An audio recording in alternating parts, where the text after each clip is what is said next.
Hello, welcome to learning कट्टा। मैं हूं दिनेश और स्वागत है आपका इस वीडियो में। दोस्तों, इस वीडियो में सीखेंगे टेंसेस। दोस्तों, किसी भी वाक्य की संरचना और बनावट टेंसेस के आधार पर होती है, इसलिए इसे सीखना बहुत ही महत्वपूर्ण है। बने रहे वीडियो के अंत तक। चलिए शुरू करते हैं। दोस्तों, टेंसेस का फर्स्ट स्ट्रक्चर है मैं खाता हूँ। अगर इसको हिंदी में पहचानना है तो सेंटेंस के अंत में हु यह लग के आएगा, ताहू। और अगर इंग्लिश में आपको पहचानना है तो इसमें वर्ब का फर्स्ट फॉर्म ही आएगा, सिर्फ वर्ब का फर्स्ट फॉर्म, और साथ में यस या ईएस भी लगकर आ सकता है। जब सब्जेक्ट सिंगुलर हो तब साथ में इसके यस या ईएस भी वर्ब को लग सकता है। इसका एग्जांपल है आई ईट। चलिए बढ़ते आगे, देखते हैं सेकंड स्ट्रक्चर। दोस्तों, ये सेकंड स्ट्रक्चर है मैंने खाया। यहाँ पे क्रिया जो है, एक्शन जो है वो हो चुकी है, मैंने खाया। इसको रिप्रेजेंट करने के लिए इंग्लिश में हम यूज करते हैं वर्ब का सेकेंड फॉर्म। इंग्लिश में इसका एग्जाम्पल होगा आई एट। ईट का सेकेंड फॉर्म है एट। बढ़ते हैं आगे। दोस्तों, इन टेंसेस को हम डिटेल में और किसी वीडियो में देखने ही वाले हैं। अभी हमें सिर्फ देखना है कि स्ट्रक्चर कैसे होता है। देखते हैं थर्ड स्ट्रक्चर। थर्ड स्ट्रक्चर में मैं खाऊंगा, यानी अभी क्रिया जो है वो फ्यूचर में चली गई है। अभी मैंने खाया नहीं है, मैं खाऊंगा। इसकी हिंदी की पहचान होती है गा गी गे, और इसकी इंग्लिश की पहचान होती है कि सेंटेंस में विल के साथ वर्ब का फर्स्ट फॉर्म हमें देखने को मिलता है।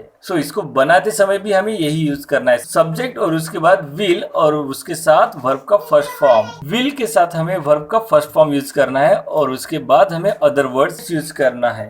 इसका इंग्लिश हो जाएगा, मैं के लिए मैं खाऊंगा का आई विल ईट।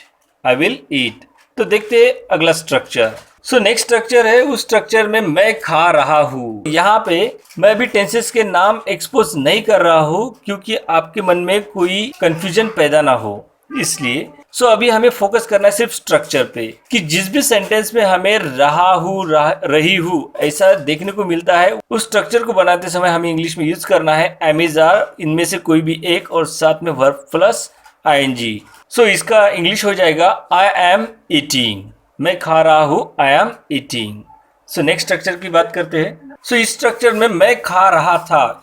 जिस भी सेंटेंस में हमें रहा था रही थी ऐसा बोध होता हो तो उस सेंटेंस में हमें यूज करना है वॉज या वर का, और साथ में वर्ब का आईएनजी फॉर्म भी यूज करना है, या फिर V4 भी कहते हैं कोई लोग उनको, तो उनको भी यूज करना है। ये सेंटेंस बन जाएगा आई वॉज ईटिंग, इस टाइप से। चलिए बढ़ते हैं आगे। नेक्स्ट स्ट्रक्चर है हमारा मैं खा जाऊंगा। यहाँ पे मैं खा जाऊंगा या फिर मैं खा रहा हूंगा, जिस भी हिंदी सेंटेंस में हमें रहा हूंगा ऐसा देखने को मिलता है तो वो हमें उस सेंटेंस को बनाते समय यूज करना है विल बी का, और साथ में वर्ब का फोर्थ फॉर्म यानी वर्ब प्लस आईएनजी को यूज करना है। इस सेंटेंस का इंग्लिश हो जाएगा I will be eating. I will be eating. चलिए बढ़ते हैं आगे। नेक्स्ट स्ट्रक्चर है हमारा मैंने खा लिया है।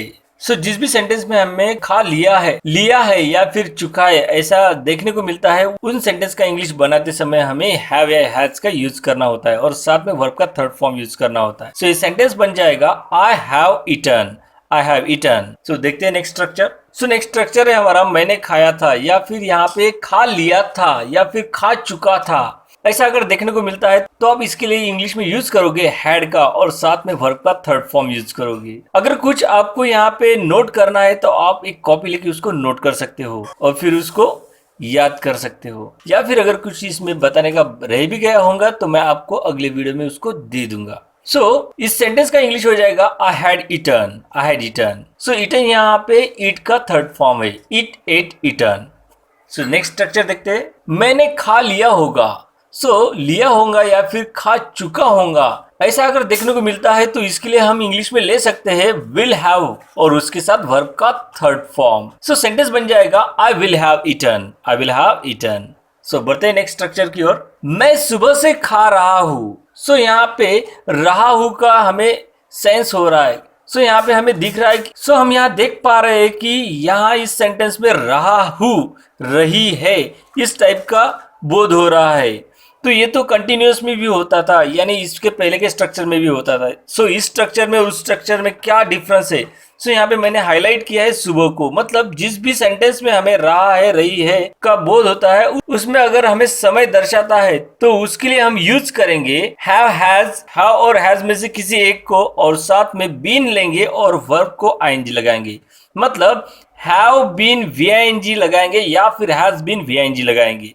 ये सेंटेंस हो जाएगा आई हैव बीन ईटिंग, और सुबह से मतलब होता है since morning, I have been eating since morning. चलिए बढ़ते हैं नेक्स्ट स्ट्रक्चर की ओर। सो नेक्स्ट है हमारा मैं सुबह से खाना खा रहा था। सो रहा था की सेंस में अगर आप समय बताना चाह रहे हो जैसे कि सुबह से, तो उसमें भी आपको बीन का यूज करना पड़ेगा। सो हैड बीन के साथ हम यूज करेंगे वर्ब को आईएनजी या फिर वर्ब का फोर्थ फॉर्म। सो इसका इंग्लिश हो जाएगा I had been eating since morning, I had been eating since morning. बढ़ते नेक्स्ट स्ट्रक्चर की ओर। वैसे तो इस स्ट्रक्चर को स्पोकन में नहीं यूज किया जाता है, लेकिन फिर भी देखने के लिए हम देख लेते हैं कि मैं सुबह से खा रहा हूंगा। सो इसके लिए खा रहा हूंगा इस सेंस में हम यूज करेंगे हैड बीन का और साथ में वर्ब का आईएनजी फॉर्म लगा देंगे, क्योंकि यहाँ पे सुबह यानी टाइम का जिक्र हो रहा है इसलिए। सो ये सेंटेंस हो जाएगा I will have been eating. So इस स्ट्रक्चर में हम यूज करेंगे will have been verb plus ING का। सो ये सेंटेंस हो जाएगा I will have been eating since morning, I will have been eating since morning. दोस्तों एक वीडियो बहुत ही हार्ड वर्क के बाद बनता है, तो प्लीज एक लाइक जरूर कर देना और अगर वीडियो पसंद आए तो चैनल को सब्सक्राइब जरूर कर देना। तो मिलते हैं दोस्तों अगले नए वीडियो में, तब तक के लिए जय हिंद, वंदे मातरम।